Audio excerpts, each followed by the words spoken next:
Bonjour, je suis Sandra Suarez, je suis docteur en neurosciences, je suis aussi psychologue neuropsychologue et j'ai un master en développement sanitaire international. Bonjour, je suis Guillaume Simon, je suis polytechnicien, j'ai travaillé dans des grands groupes et j'ai rejoint It's Brain pour développer MindPulse en prenant la direction générale.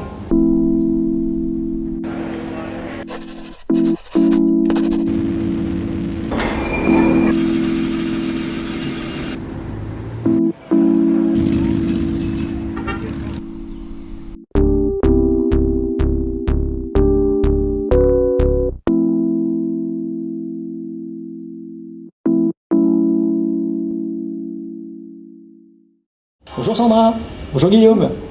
Donc merci de m'accueillir dans votre incubateur. On va parler aujourd'hui de votre société, votre start-up qui s'appelle It's Brain, et vous développez un logiciel pour tout ce qui est les tests neurocognitifs. Alors ça se passe comment exactement?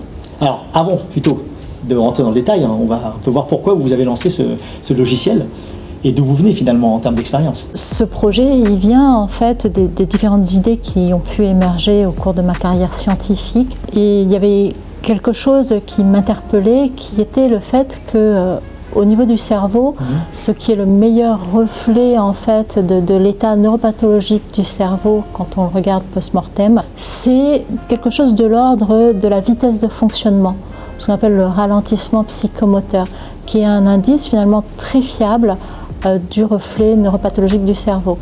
On utilise cet indice souvent pour parler des problèmes d'attention des gens. J'ai voulu creuser cette question, aller plus loin. À la fin de mon deuxième postdoc, j'ai eu un accident de vie, j'ai eu un problème de santé important. Du coup, je me suis retranchée sur la clinique.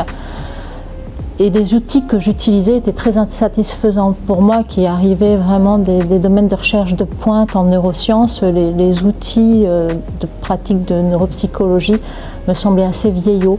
Tu t'es dit, ça arrive à un terme, il faut renouveler, il faut repartir sur de bonnes bases. Oui, je me suis dit, il faut faire quelque chose. On a 30 ans d'écart avec la recherche. On ne peut pas continuer à ne pas prendre en compte tout ce qu'on est en train d'apprendre. On est à l'ère des réseaux de neurones, des découvertes sur l'IA. Et on n'est pas au niveau. Et c'est là qu'est née l'idée de lancer It's Brain, start-up, donc en collaboration avec Guillaume. Alors Guillaume, tu reviens de Londres apparemment? Oui, moi j'ai ces dernières années eu une expérience entrepreneuriale dans les énergies renouvelables en France et en Angleterre.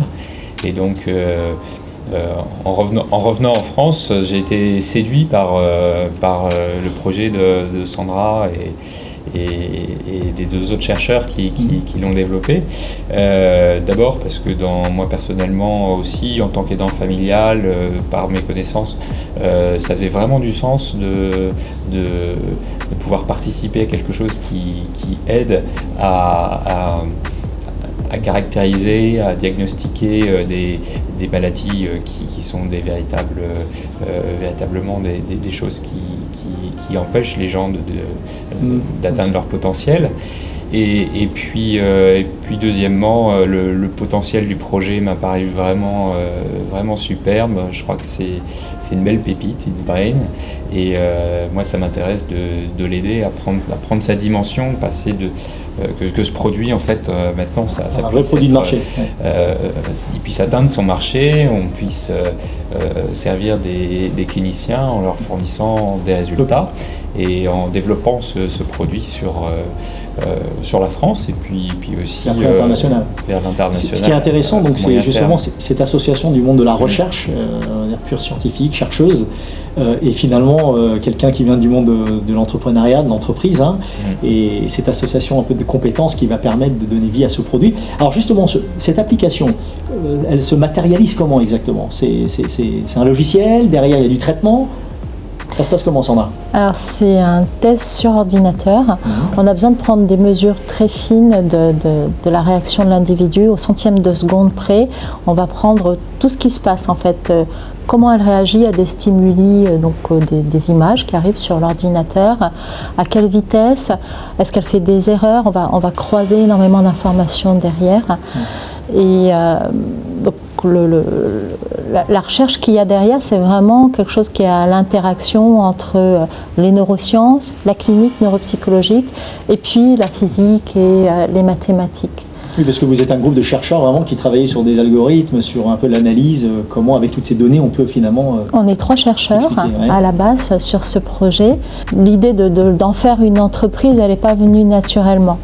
Nous, vraiment, à la base, notre idée, c'était de découvrir quelque chose, de mieux comprendre le fonctionnement du cerveau, d'être capable d'aller beaucoup plus loin. Sur le côté vraiment encore recherche, d'où l'association avec Guillaume pour se lancer vraiment dans un projet finalement commercialisable. C'est un peu le but. Absolument. À un moment donné, comme le CNRS, chaque année, il voit les projets qui vont pousser à valorisation. Et donc, ils nous ont dit, votre projet, on le prend dans le pôle valorisation, mais il faut que vous créiez une entreprise. Moi, sur le coup, je me suis dit que je ne m'en sentais pas les épaules. C'est vrai. Et puis à Incube Alliance, ils m'ont accueilli, ils m'ont formé, et après je me suis rendu compte que c'était titanesque, et heureusement Guillaume est arrivé après ça. Et donc là vous en êtes à quelle étape? Parce que donc, d'après les échanges qu'on a eus, il y a eu une centaine de personnes qui ont vraiment servi à l'étalonnage, et là vous avez déjà plusieurs centaines maintenant de cliniciens qui attendent la solution pour le tester. Donc c'est imminent, ça va sortir là, c'est imminent, ça va sortir. Alors déjà, le test, il est vraiment sur un très gros sujet de société, parce que ce qui permet de mesurer, c'est les capacités, on va dire, à la prise de décision perceptivo-motrice au sens large, c'est-à-dire l'attention, les problèmes d'attention-concentration dont on parle beaucoup en ce moment, notamment chez les enfants avec les troubles attentionnels, etc. Les capacités exécutives, comment on fait un choix, comment on prend une décision, comment on fait une action complexe. Et puis, on mesure aussi quelque chose qu'on a découvert qu'on pouvait mesurer, qui est une sorte de réaction à la difficulté, comment l'individu réagit face à ce qu'il perçoit comme étant difficile. Ça concerne énormément de pathologies, donc en fait ça concerne énormément de monde. Écoutez, je vous remercie en tout cas pour cette interview qui a été très intéressant, et j'espère que votre logiciel va aider justement dans ce qu'on appelle le handicap invisible à diagnostiquer de manière plus en amont et à apporter des solutions. Donc c'est tout ce que l'on vous souhaite.